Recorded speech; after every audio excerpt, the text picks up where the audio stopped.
À peu près jamais dans l'histoire de l'humanité n'a-t-on autant parlé de la fin des temps qu'aujourd'hui. Le retour du Christ est devenu un sujet fréquent tant parmi les chrétiens que sur Internet. Et l'un des passages bibliques les plus utilisés par ces personnes est le chapitre 24 du livre de Matthieu, où Jésus parle de ce qui arrivera au monde avant son retour. C'est pourquoi, dans cette vidéo, nous ferons une analyse de tout ce que le Seigneur a réellement dit à ses apôtres sur les jours à venir. Mais avant de commencer, je voudrais vous demander de cliquer sur « J'aime », de vous abonner à ma chaîne et d'activer la cloche pour être averti par YouTube chaque fois que je publie une nouvelle vidéo. D'accord? Allons-y. Le chapitre 24 de Matthieu rassemble le dernier grand discours de Jésus avant sa mort, se concentrant sur la fin des temps, son retour et le grand jugement. Mais avant de comprendre ce que Jésus a dit là-bas, il est nécessaire de comprendre tout le contexte de ce moment-là. Pour cela, revenons au chapitre 23, où nous voyons Christ parler à une grande foule dans le temple à Jérusalem. À ce moment-là, Jésus critiquait la posture des pharisiens et des scribes qui prêchaient, mais ne vivaient pas selon la parole de Dieu. Ensuite, il a prononcé des paroles sévères au peuple juif. Voyons ce qu'il a dit. « Jérusalem, Jérusalem, qui tue les prophètes et qui lapide ceux qui te sont envoyés. Combien de fois ai-je voulu rassembler tes enfants, comme une poule rassemble ses poussins sous ses ailes, et vous ne l'avez pas voulu. Voici, votre maison vous sera laissée déserte. Car je vous le dis, vous ne me verrez plus désormais, jusqu'à ce que vous disiez, « Béni soit celui qui vient au nom du Seigneur. » Et juste après cela, le chapitre 24 commence en racontant que Jésus quitta le temple avec ses disciples. Au vu du ton de son discours à l'intérieur, il était très probable qu'il soit encore irrité par l'infidélité et le manque de foi des Juifs. Ensuite, quelques minutes plus tard, il commence à prophétiser, affirmant que rien de tout cela ne resterait debout et que le temple serait bientôt détruit. Les disciples étaient alors curieux de cette prophétie et, dès leur arrivée au mont des Oliviers, ils demandèrent au Maître quand cela se produirait et quel signe indiquerait son retour sur terre. Alors, Jésus s'assit, comme d'habitude, et commença à expliquer à ses brebis tout ce qui allait se passer dans le monde jusqu'à la fin des temps.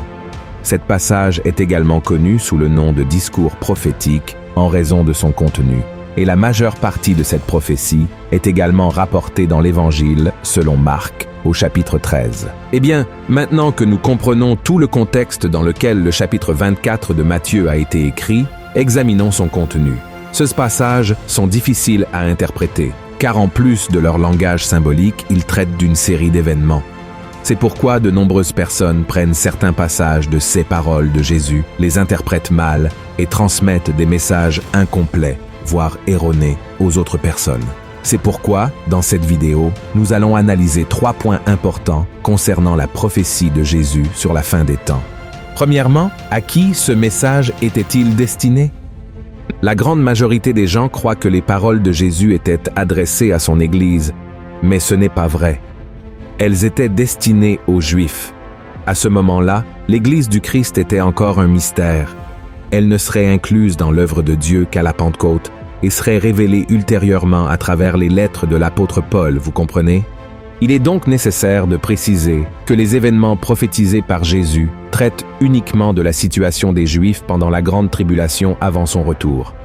De plus, le chapitre 24 de Matthieu aborde les faux prophètes et les faux Christ qui apparaîtront pour tromper le peuple. Ces personnes suscitées par Satan représentent un danger pour Israël qui ne croit pas que Jésus est le Messie et qu'il est déjà venu une fois dans le monde. Et nous, qui sommes l'Église du Christ, nous devons nous préoccuper davantage des faux enseignants, des faux apôtres et des faux prédicateurs, en plus de savoir discerner les esprits afin que personne d'entre eux ne nous éloigne des voies du Seigneur. Amen. Une autre preuve que les Juifs sont la cible de la prophétie de Christ concernant la fin des temps est que Jésus parle du terrible sacrilège. Ici, Jésus parle de la terre juive, du temple et des sacrifices que Daniel avait déjà prophétisés depuis longtemps.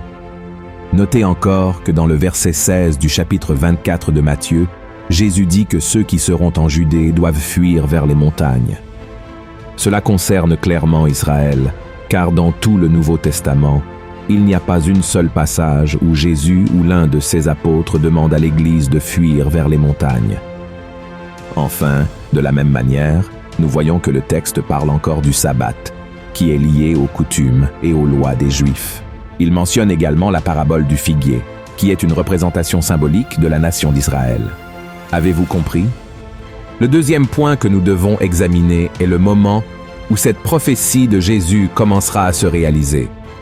Jésus a déclaré que personne, ni les anges du ciel, ni lui-même à ce moment-là, ne connaissait le jour et l'heure où cette prophétie s'accomplirait.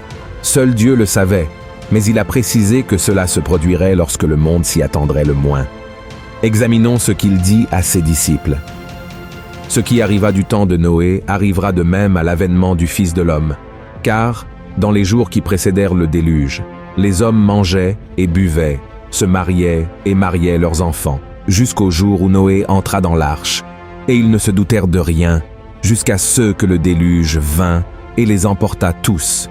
Il en sera de même à l'avènement du Fils de l'homme. Mais, même sans connaître la date précise du début des événements marquant le retour du Messie au peuple juif et l'établissement de son royaume sur terre, le passage indique que la prophétie commencera à se réaliser au cours des 7 années de tribulation, qui seront les dernières des 70 semaines prophétisées par Daniel. Une chose intéressante dans cette prophétie de Jésus est que tout est lié à ce que l'apôtre Jean a enregistré dans les chapitres 6 à 19 du livre de l'Apocalypse. Beaucoup croient que l'Église du Christ ne traversera aucun de ces événements, car elle aura déjà été enlevée, préservée de l'heure de l'épreuve. Au début de Matthieu 24, Jésus parle de la première moitié de la 70e semaine de Daniel. Au verset 8, Jésus déclare que tout cela sera le commencement des douleurs. Ces douleurs ne concernent pas une période quelconque, mais marquent le début du temps de la tribulation, comparé dans la Bible aux douleurs de l'accouchement d'une femme enceinte. Le début des douleurs comprend les 3 premières années et demie du temps de la tribulation, pendant lesquelles le monde sera gouverné par l'Antéchrist.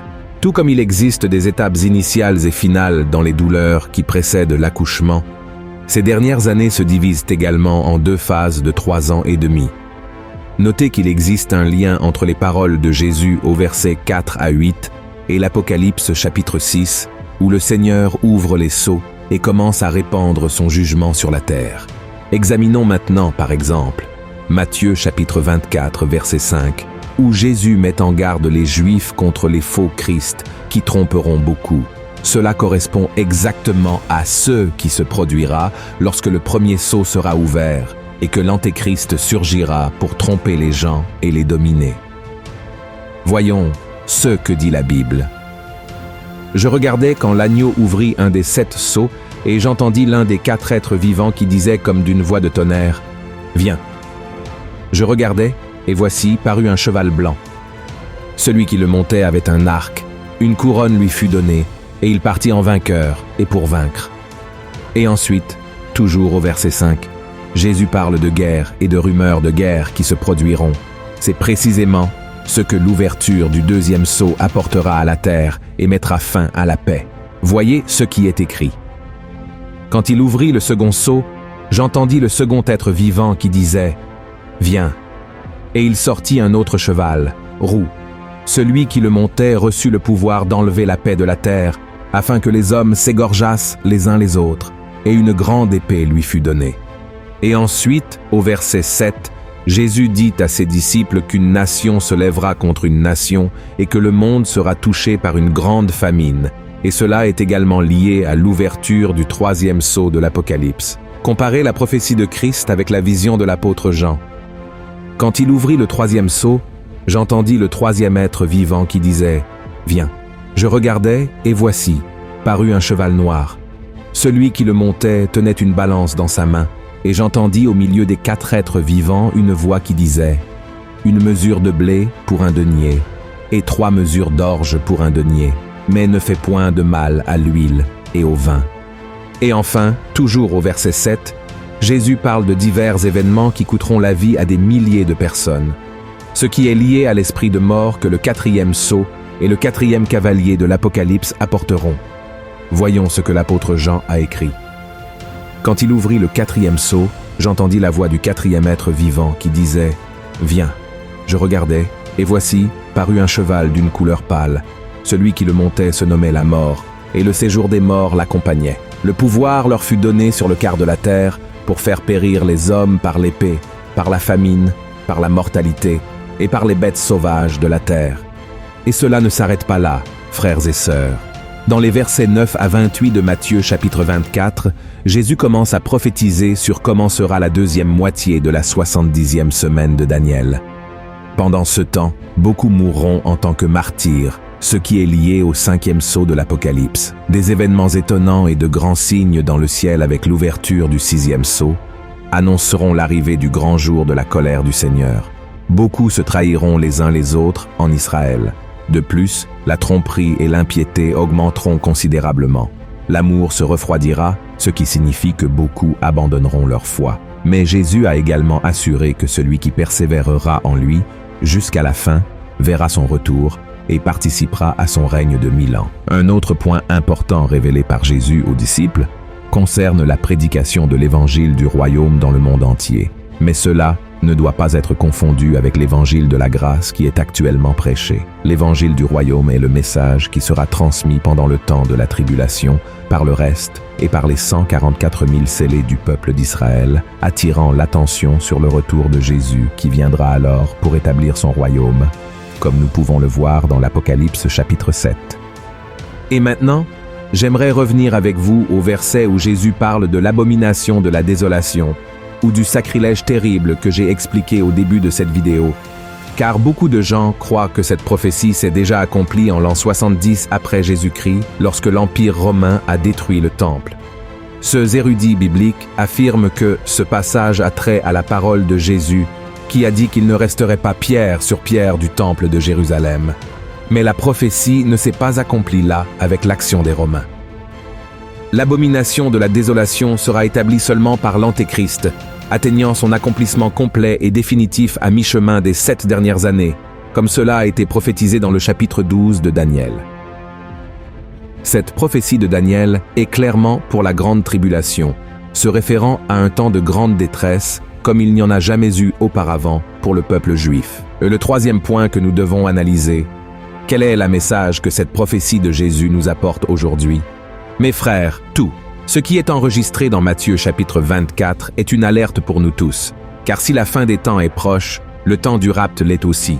Notre monde est très perturbé, agité, des conflits éclatent dans de nombreux pays et à tout moment la terre pourrait être prise par des guerres dévastatrices.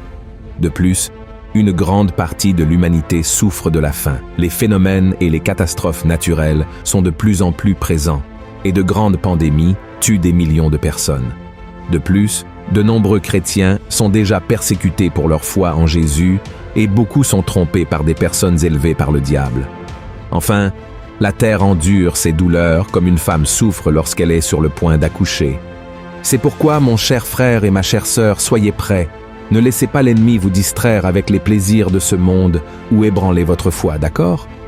Au lieu de cela, continuez à suivre Jésus, car il est le seul qui peut vous sauver et garantir votre demeure avec lui pour toute l'éternité. Amen. Que Dieu vous bénisse.